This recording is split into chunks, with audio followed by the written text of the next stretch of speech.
I always wondered why I only remembered parts of my childhood. Many of my memories from back then feel like photographs, all out of focus. Or maybe they simply hadn't finished developing yet.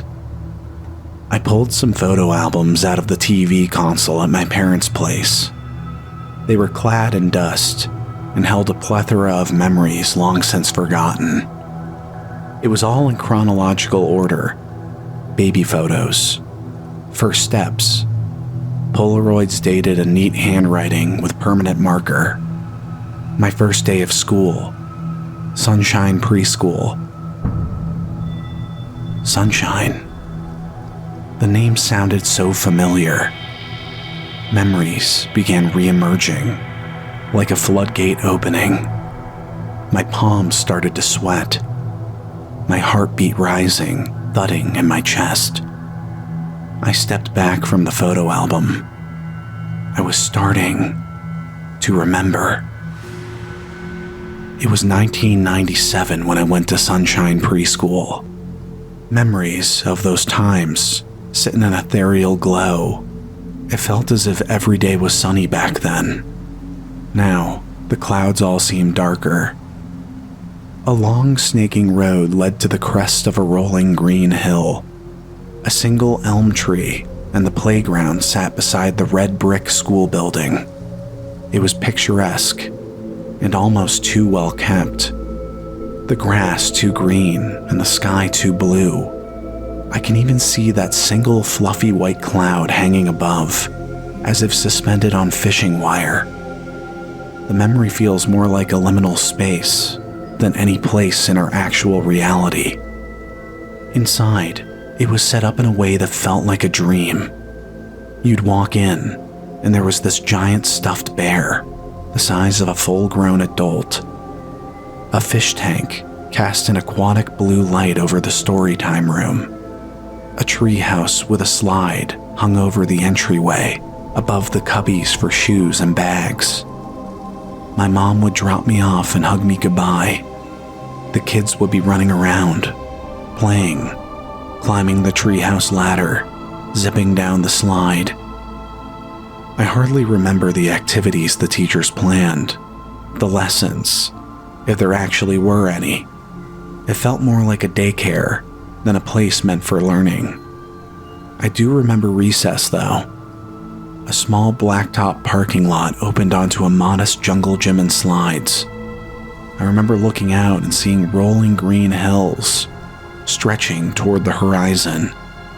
Nowhere else in my town would this make sense. There were woods almost everywhere. But here, it was just hills, endless hills. I wondered how far they went, what lay on the other side.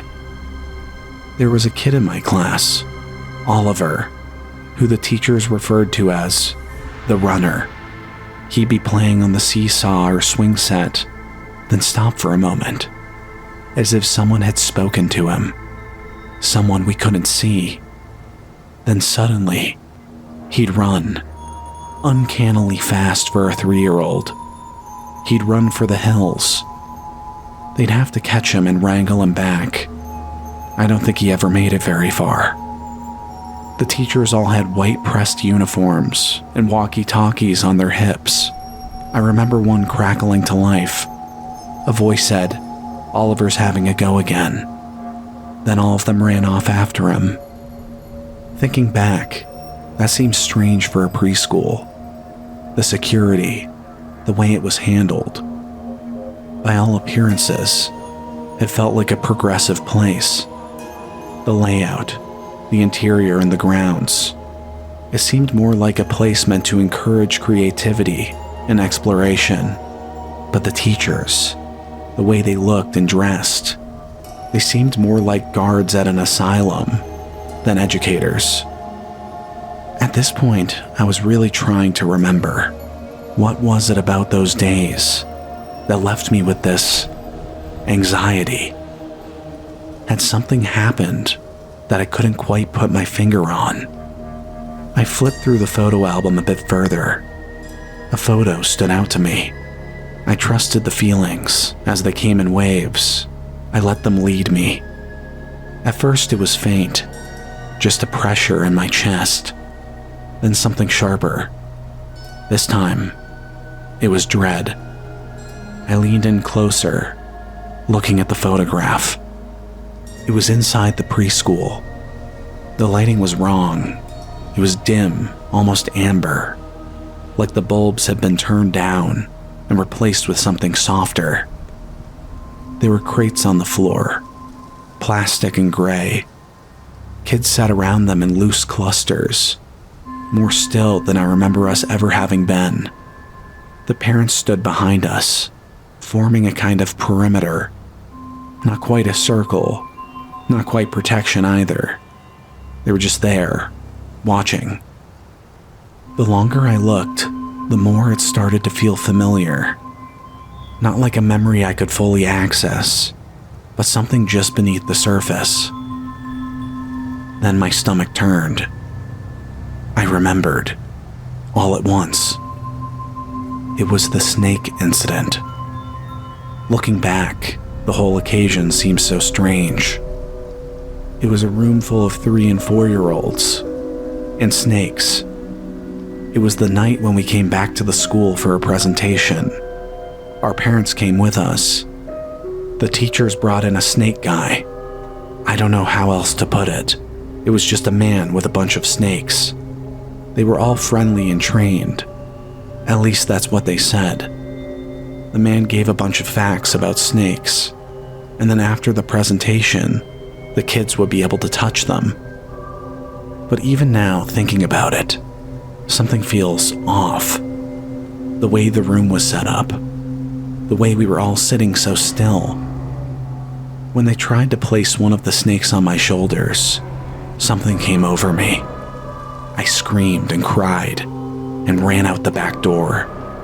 One moment I was inside, the next I was sprinting across the blacktop toward the rolling hills. Dark clouds had gathered overhead, and a few drops of rain fell as I ran. I remember looking behind me, expecting someone to be chasing after me, but there was no one. Neither teachers nor my parents, just the school sitting there behind me. I guess they would have expected it out of Oliver, but never out of me. Before I knew it, I was deep in the hills. I was sure I'd made it farther than Oliver ever had. I was embarrassed. Even at that age, I remember feeling ashamed, like my father would think less of me. Other kids had held the snakes, but something in me, something primal, took over, and I just bolted. The thought alone kept me going. I couldn't go back, not to my teachers or classmates, especially not my parents. I remember how dark it was. The wind moved through the short grass, bending it in slow waves. That's another thing. The hills weren't dotted with weeds or wildflowers. It was as if perfectly laid sod had been unrolled ahead of me, stretching endlessly in every direction. At one point I stopped. I had been running, but now I just stood there, trying to get my bearings, or whatever the 3-year-old's equivalent of that is. I turned slowly. Every direction looked the same. It was all just more grass. I realized I had turned in more than a full circle. My heart began to beat harder. I no longer knew where I was. I couldn't tell what direction I had come from. I was only a child. I would have been easy to lose regardless. But this felt different. The sky had gone dark with heavy clouds. The moon was nowhere in sight. There were no lights, or buildings, or landmarks to guide me back. I suddenly wanted to return to the snakes and the embarrassment. All of that, it didn't matter anymore. I just wanted to go home. But where was I? I started walking again, slower this time. The hills continued, rolling out in every direction, unchanging. No matter how far I went, nothing seemed to shift. The pattern just continued. But then, I saw something.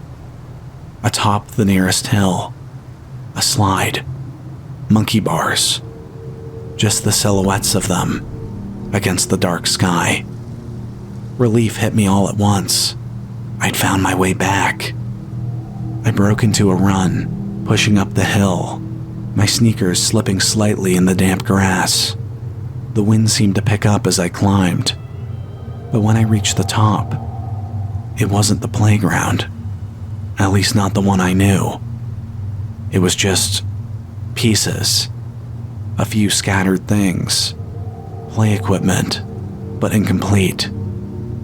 It wasn't enough to form anything whole, just individual parts, sitting alone atop the hill like they'd just been left behind. Fat drops of rain began to fall, slow at first and spaced out. I remember this part very clearly. There was a slide, a tube slide. It sat a few yards away from a cubic structure meant for climbing. At least, I think that's what it was. Even now, I can't quite place it. I can't begin to describe how strange it felt. For me then, and even more so now, looking back, these things, in that place, none of it belonged. And then there was the slide, sealed from the outside. Its opening was just a dark circle, swallowing whatever light there was. Inside was perfect darkness. The rain began falling faster. The storm clouds had begun to let loose their fury. I was wet and cold almost instantly. I ran for the tube slide and ducked into the opening at the bottom, hiding just inside it. I remember the darkness of that slide. The air felt thinner immediately, even where I sat just inside the entrance. And the whole time, I felt this presence behind me.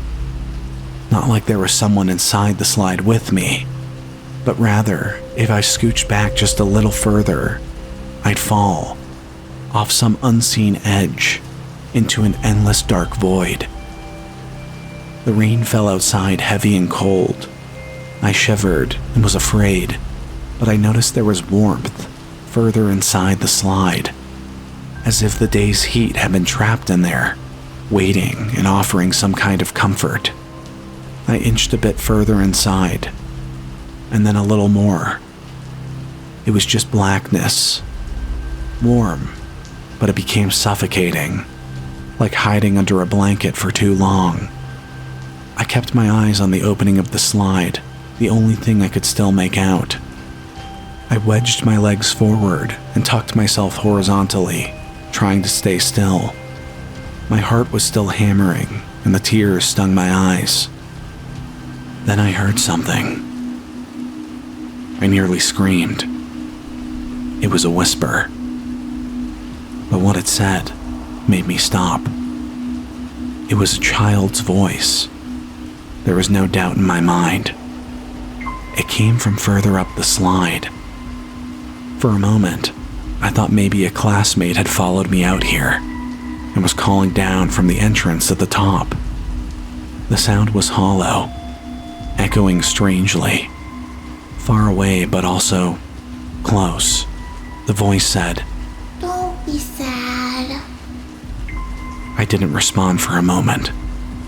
"Hello?" I whispered.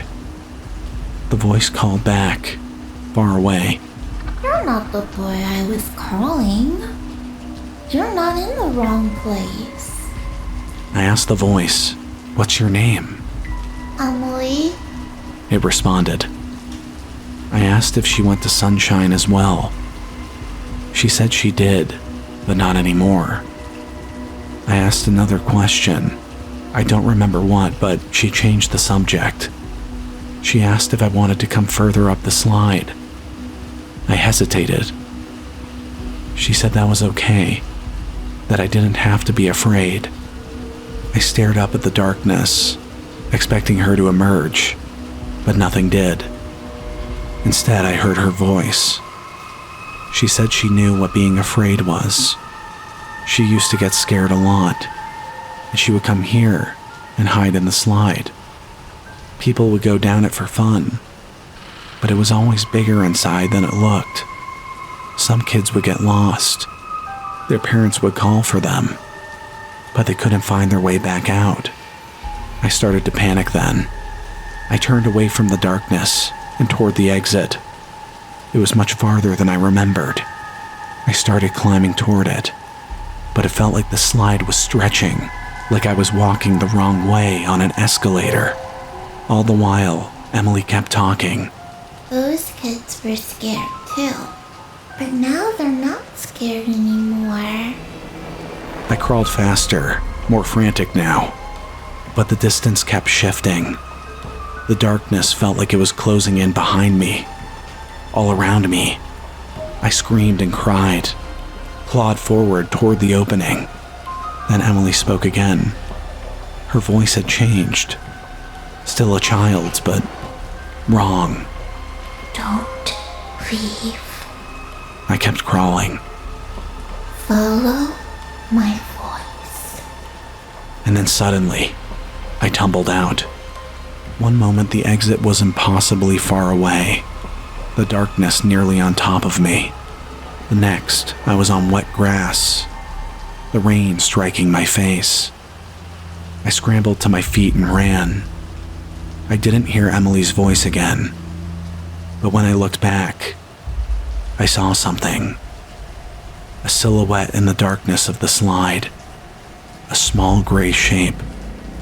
A young girl. She didn't wave. She just sat there, watching me as I crested the hill and ran for anywhere but there. Now this is the strangest part, believe it or not. That's where my memory ends. It came back so vividly, so clearly, that for a moment I thought I'd made it up. But I could see it all unfolding in such detail. It couldn't have just been my imagination. At least not entirely. I closed the photo album. My hands were shaking. I had left damp marks on the pages.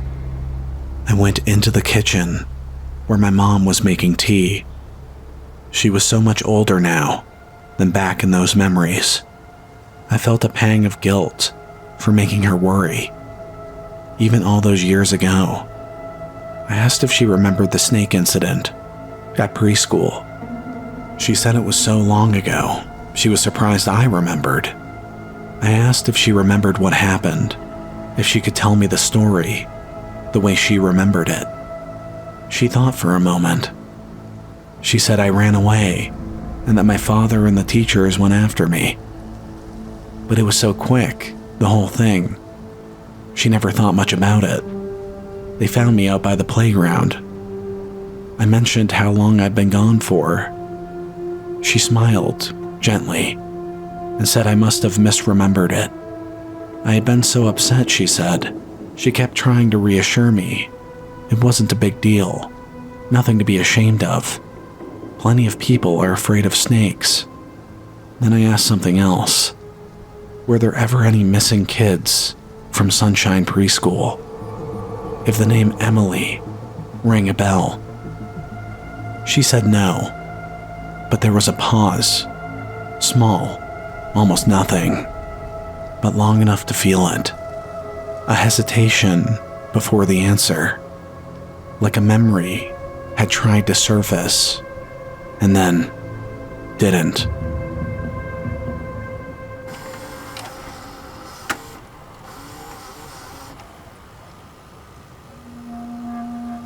In 2008, the recession hit almost immediately. I was too young to really understand what was happening. There were just more for sale signs in the neighborhood, and my parents seemed to argue more. At school, though, there was one thing that changed. Recess was canceled. The school wasn't replacing retirees, and the staff was cut down to the bare minimum. Just enough teachers to handle the curriculum, especially in elementary school, where I was. The math teacher became the math and science teacher, and the history teacher became the history and English teacher. Everything was being consolidated. But even with all that, there still weren't enough hands to supervise kids outside. So recess was off the table. The only time we got to move around was gym class, twice a week. Like all the other kids, recess was my favorite part of the school day. We'd play tetherball and spin around on the tire swing until someone puked. It was bliss. But during our break time, we were stuck inside now, watching the playground through the windows. It sat below us, idle and unused. It felt like such a waste. We weren't too young to understand that in just a few short years, we wouldn't have recess anymore at all. The window of being a kid was short, painfully short. The weird thing was, as I watched out the window each day, the playground seemed to disappear. Actually, disappear. At first it was subtle, things that you could chalk up to faulty memory. When you stare at something too long and start to second guess it. One day there were only 2 swings where I swear there had once been 3. Then one by one, the rock climbing handles began to vanish, until the play structure siding looked smooth and vacant. Then the changes became harder to ignore. The tire swing was simply gone one day. The tetherball went missing. It was just the rope hanging there, with nothing tied to it. None of it made sense. If they were going to remove the playground altogether, why do it one small piece at a time? And always, when we weren't looking. It became a bit of a discussion in class. I wasn't the first one to notice. Our teacher laughed it off, like our imaginations were getting the best of us. Madness from lack of recess. But to us, it felt like a full-blown conspiracy. Then one weekend, I spent the night at my friend's house. There was a small group of us, a birthday sleepover. His name was Jack, and he lived a block over from the school. A small stretch of woods separated his house from the playground and the large open field behind it. I remember always being jealous of Jack, how he basically had that entire place in his backyard. I had mentioned it to him at one point. He looked strained. He asked if I had noticed it was disappearing. The other kids joined in, some who weren't even in my class. Apparently, the rumor had spread throughout the whole school. I remember being a bit excited about it, like it was us versus them, though we didn't truly know who they were. Jack asked if we wanted to go over there and get to the bottom of what was happening. Some of the kids actually stepped back when he said it, like a crowd at a town hall, angry and seemingly ready, but not everyone willing to step forward when it came time to act. We didn't have to sneak out. We just walked out the back door. I guess Jack's parents were pretty lenient, and he was usually allowed to go spend time at the playground after school hours anyway. The night was wet. It must have rained while we were inside celebrating. We brushed through ankle-high piles of damp leaves, moving through the small stretch of woods and into the field behind the school. There it was, the playground. I immediately noticed more missing pieces. The jungle gym had vanished entirely. What was especially strange were the half-finished elements. A slide that had once been a tube slide now had its top portion removed, leaving it open-faced. Small details, like the tic-tac-toe blocks, were now missing the X's and O's. Looking back, none of it made sense. Even then, we knew something was wrong. We just couldn't put words to it. Our curiosity didn't last long. Simply being there took over. We had been deprived of it for so long that we immediately started playing, making do with what was left. There were a couple of swings, the monkey bars, but overall, the playground felt like a place we were visiting for the last time. It felt more like a funeral than something fun. We gave up quickly. The tire swing had been my favorite, and seeing that empty space, just a triangle of metal holding nothing, it was upsetting. It felt like we were growing up too fast, like we'd been cheated out of something fundamental. Then Jack said something that made everyone stop. We weren't supposed to come back. It was so out of character. I looked at him and saw he'd gone pale. I followed his gaze. But at first, it didn't seem like he was staring at anything in particular. Then I saw it. The playground. The whole playground was fading in and out. At first I thought it was the lighting, the fog simply rolling through, but it wasn't. It was pulsing, like it was sitting on the edge of existing at all.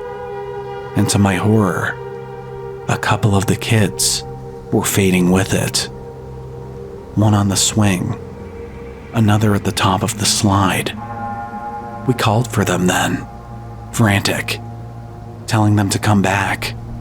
They didn't seem to understand what we were so upset about, but they reacted anyway, like someone yelling "shark in the water." You don't stop to check. For a brief moment, the two of them continued flickering, even after they left the playground.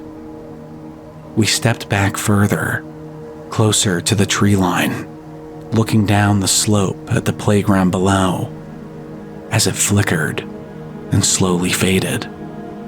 It was barely visible anymore. At first glance, you could almost convince yourself it was just hazy, hard to make out. But we all knew it wouldn't be there come Monday. To this day, I still don't fully understand what happened that night. I think it's one of those memories you try to convince yourself you made up. But those two kids who were in there, as it started to fade, they started to fade with it. Travis and Cody. They died before middle school. People said it was cancer. I remember the whole town showed up to the memorial. They died within a short window, so close together. A formal investigation followed. They tested the air, the water. For a while, everyone was convinced there had to be something, some hazard we just weren't seeing. But I saw Jack at the memorial, and something passed between us then. A look, unspoken. We had all had our final recess. Some of us just never left the playground.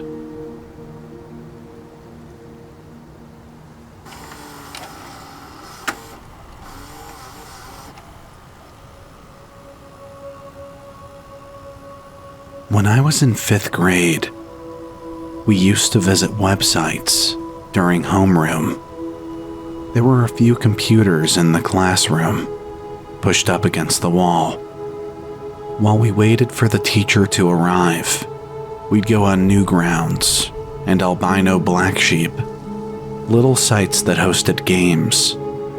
That was when a kid in my class, Patrick, brought up another site, one that neither I nor any of my classmates had heard of before.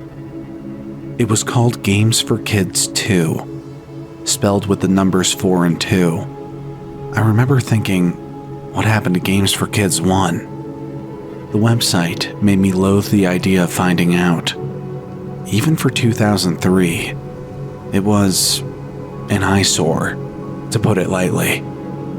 The website was bright and abrasive, as if bright colors alone would attract kids to play the games. Each game was listed as a blue hyperlink. Some were nearly impossible to see, blending into the oversaturated rainbow background. A pixelated image filled the page. A playground. Cubic characters moved stiffly across it in short repeating animations, swinging on the swing set, tossing a ball back and forth. One of them stood apart from the rest, just standing there, staring. It was so ugly. I remember one of the kids asking Patrick what the hell it was supposed to be. Patrick was quiet, clearly embarrassed. I remember trying to support him, asking him to show me the site. That seemed to bring him back a bit. He clicked on one of the games. It was called Stable Hand. It opened in a small window, and black and white pixel art started to appear. The objective was to move sheep and cows from one stable to another. That was it. There was no music or score. No real feedback when you did anything right or wrong. It was one of the worst games I'd ever seen. At this point, even I had trouble understanding what Patrick saw in it. When we returned to the homepage, all of the pixelated kids had stopped playing. They were just standing there, still. It only lasted a moment, then they started moving again. I scrolled down. At the bottom of the page was a text box, prompting a password. That was strange. I wasn't sure if it was meant for just the site owner, or if we were supposed to find clues, something in the games that we would enter there. We didn't explore any other games before the homeroom teacher entered. We all quickly closed the web pages and went back to our seats for attendance. Games for Kids 2 was clearly not a website worth returning to, so I can't really explain why I went back to it when I got home that day. By all accounts, the site was the same. The kids on the playground, the short list of 5 or so games. I clicked on another one. It was called Trouble at School. It was simple. A student sat at a desk with a whiteboard and teacher in the background. Math problems were written on the board, and there was a text box where you entered the answers. It seemed pretty straightforward. The first question was easy. 2 plus 2. I typed in 4. Then, a blaring error noise tore through the computer speakers. The pixelated teacher's face twisted into something angry, and it slapped the student's hand with a ruler. I jumped back, not just because of the noise, but the face. It didn't look like the rest of the game. It was as if, for just a moment, the simple art style had been replaced with a real person's face, but the features were wrong and uncanny. At that point, I was ready to go back to Albino Black Sheep. I didn't know what I was doing on this terrible website. Nothing made sense, the layout or design, or the fact that whoever made it didn't seem to know that 2 plus 2 equaled 4. I went to close the window, but nothing happened. That wasn't unusual back then. The computer had probably frozen. I just hoped it hadn't installed some kind of malware. The last thing I needed was my mom checking her email and getting hit with a bunch of weird pop-ups. I tried restarting the computer. The Windows startup sound played, familiar and clear, but instead of loading the desktop, the game was still there, in the Internet Explorer window, frozen on the screen. The teacher's face stuck in that same scowl from before, the face that looked all too real. I went to get my mom, to tell her what had happened. I knew she'd be mad, but I felt like I was going a little crazy. Without mentioning what it was, I simply led her into the room to show her. But when I went to look, the website was gone, like it had never been there. She asked what I was so frantic about, I paused. Then I asked if my friend Patrick could come over for the night. "Sure, honey." She left the room. I stared at the screen for a long time, waiting for the website to appear again. Patrick came over at 5. He had never been to my house before. He seemed excited just to be invited to something at all. That night, once we got to my room, I didn't begin with any icebreakers. I immediately started asking him about games for kids too, where he'd found it, if he knew what it was, really. He seemed a little disappointed that there was a hidden motive to me inviting him over. Eventually, he said I wasn't going to believe him. I pushed him, all the same. He told me one day it was just there, open on his computer, like it had appeared on its own.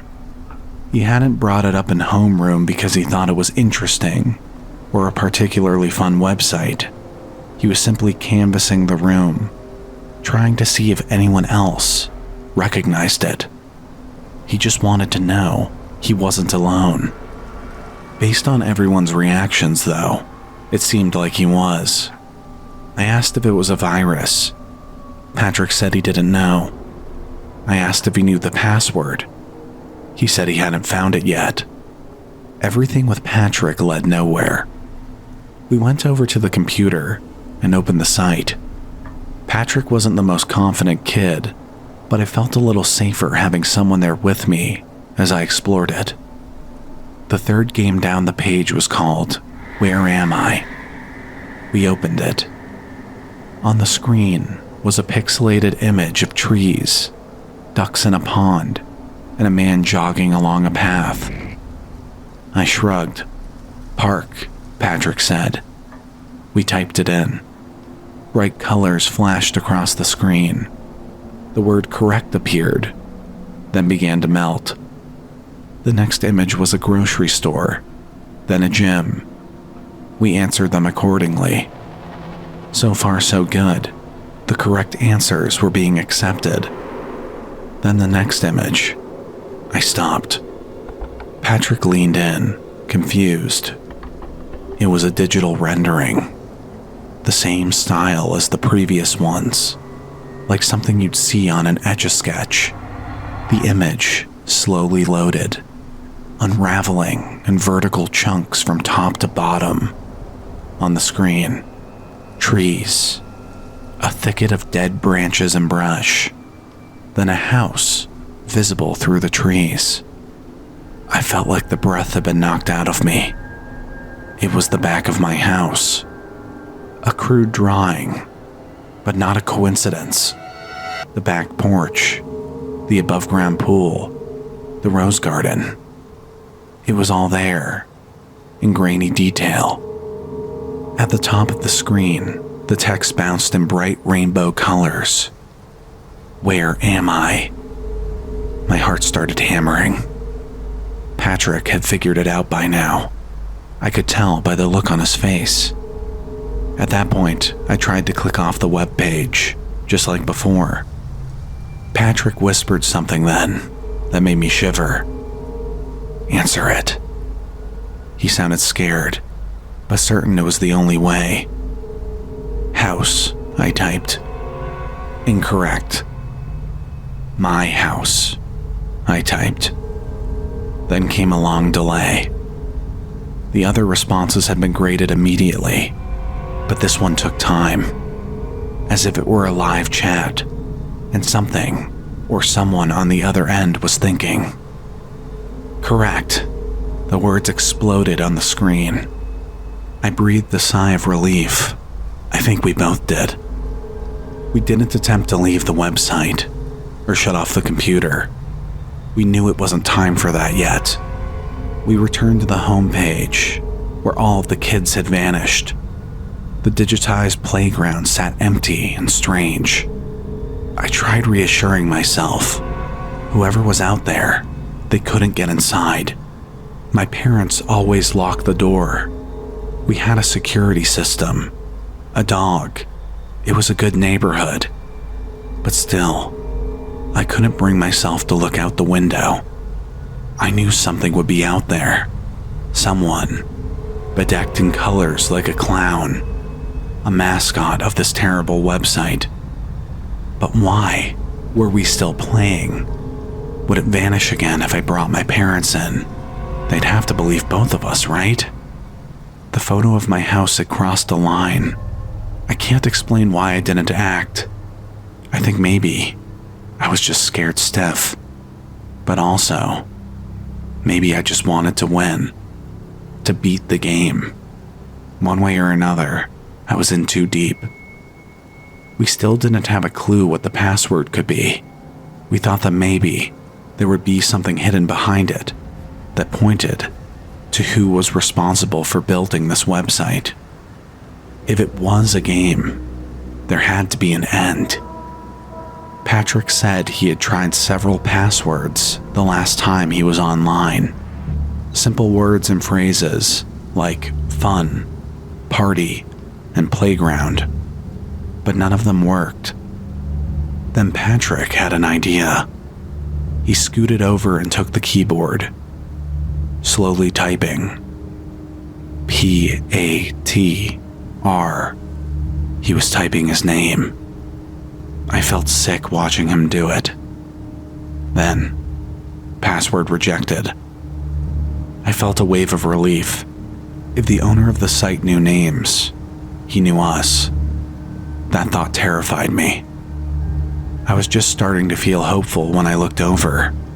Patrick was staring at me. His eyes were wide, intense. I shivered. For a second, I thought someone was standing behind me, but then I understood. I knew what he was waiting for.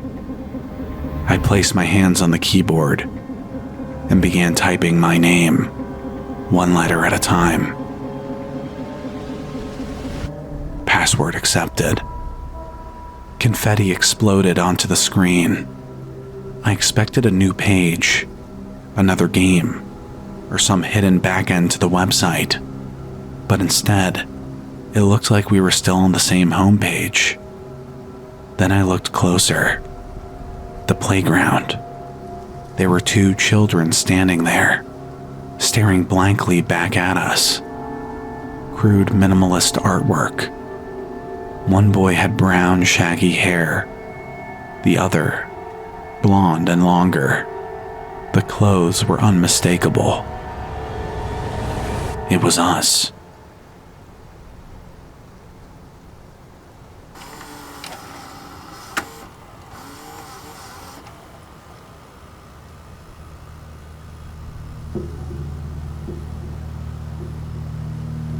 I don't know why I went back. When I tried to think about it, the logic behind it, nothing really adds up. Unlocking that memory felt like remembering another life, another reality, locked behind the doors of perception. As I was driving down 495, I tried not to think about that. Sunshine Preschool was still there. That much I'd found out from a quick Google search. There weren't any photos listed online, outside of stock images of daycares. There was nothing recognizable, but I did get their phone number and set up a tour for my 3-year-old son that I don't have. I was sure things would be different, at least not the same as I remembered, but I wanted closure, I guess. I pulled around the bend, driving down the winding street, lined with trees casting warped shadows in the afternoon light. I was 2 turns off Main Street, and the traffic had already thinned to near none. I didn't need my GPS anymore. For some reason, I remembered this route. I knew exactly where the school would be. The brick building, and the hill with perfect green grass, the elm tree. I rounded the last bend and looked over. There it was. But as I suspected, it just wasn't the same. The brick had faded over the years. It wasn't bright red like I remembered, but more of a dull, weathered gray. The tree was gone. The grass wasn't dead, but it certainly lacked the vibrancy I remembered. I parked on the blacktop and stared at the new jungle gym that had been installed sometime in the last decade. It made sense. Wear and tear. Nothing lasts forever. A handful of kids were playing, supervised by a few teachers in plain clothes. I guess they ditched the uniforms a long time ago as well.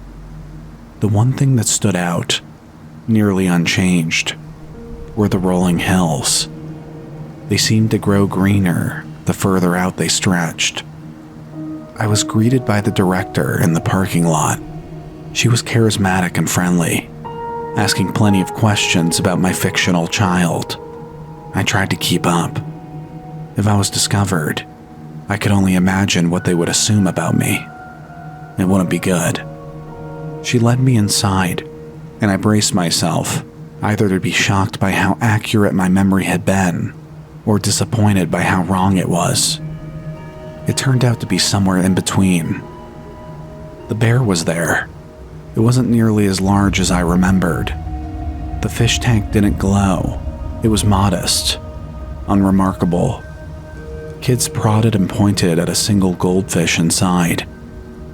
The treehouse was low, without a slide. It didn't stretch over the entryway like I remembered. It didn't feel like a canopy. It felt small and even cheap. Also, there were less kids than I remembered, maybe a dozen on the entire floor. It seemed more lively when I was a child. I think the director noticed my expression. Maybe she thought I wasn't impressed enough to enroll my child. She offered to show me more, started boasting about the facilities. I wasn't really paying much attention, but I forced a smile and told her we were looking at a handful of places and that I'd get back to her. She didn't seem entirely satisfied, but she waved me off as I returned to my car. I sat there for a moment before starting the engine, staring out at the hills, the distant stretch of land. That afternoon, I kept myself busy in town. I got something to eat and revisited some of my old haunts. I hadn't been here since grade school, but everything felt off. Familiar but altered. Close to memory, but not quite right. It scratched at something. It was nearing 8 p.m. when I returned to Sunshine Preschool. I parked down the street and grabbed my backpack and flashlight. I had planned for this and packed accordingly. I headed for the hills. It would be the second time, and the last. I expected something out there, sure, but I was surprised when I found it was just as I remembered. Rolling hills of perfectly trimmed grass, endless, too perfect. It may have been a trick of depth, but those hills made me feel smaller, like I was shrinking back into memory. They seemed to stretch and rise around me. The air felt damp and crisp. Earlier that day, I checked the area on Google Maps. From above, it looked like a small stretch of green, but after walking what must have been a couple miles, it was clear it wasn't. I was looking for the slide, the jungle gym, as if they'd simply appear, but nothing about this place seemed to follow any rules. Leaving the preschool, the blacktop, it felt like stepping into something else entirely. It wasn't just the landscape, it was the air, the oxygen. Everything felt different. I felt light, calm, almost euphoric. A feeling I hadn't experienced since childhood, when everything felt simple and effortless. I should have been afraid, or at least unsettled, but I wasn't. It was like returning to something all too familiar. And for that reason, I kept walking. I'm not sure how far I went before I saw it. Atop one of the hills stood a structure, just a silhouette against the dark sky. The same sky as when I was a boy, storm clouds gathering in that same unnatural way. There were no roads. An elm tree stood in front. It was Sunshine Preschool, but not the one I had visited earlier that day. It was the original, the one I remembered. I knew, deep down, that if I reached it, everything inside would be exactly as it had been. The giant bear, the glowing fish tank, the tree house, vast and towering over the entryway. If I could just get there. But as I crested the hill, it began to fade. It didn't collapse or disappear. It was simply fading from existence, like a mirage, dissolving in front of me. I broke into a run, trying to reach it before it vanished. I wanted to see it one last time. But when I reached the top of the hill, it was gone. Not just the building or the tree, everything, as if it had never been there at all. I stood there a moment, my chest tight, when I heard something, a soft, subtle crying. I turned. The tube slide and the cubic climbing structure stood there on the hill beside me, exactly as I remembered. I raised the flashlight toward the slide. It was too small for me to fit inside, even if I tried. The beam didn't reflect off anything. It just disappeared into the opening. I clicked the light off and listened. The soft crying of a child. Somewhere inside. "Emily?" I called. The crying stopped. It went quiet for a moment. "I don't know if you remember me." A pause. I remember. She said. I told her why I had come back. The photo album. I had forgotten for a long time, but now I wanted answers. I wanted to know who she was, if she needed help, moving on, if there was anything I could do. You should have stayed. She said. I was scared, I told her. I was just a kid. There was no response. I made it out, I said. I'm here now. You can come out too. Another long pause. You got lost. No, I corrected her. I got out. I was trying to help you. Help me. What did she mean? I didn't understand. It was quiet again. Emily? I said. I made it out, I repeated. But now I didn't feel so certain. I wasn't sure if she was there anymore. But then she spoke one more time, softly, further away inside the slide. You came out.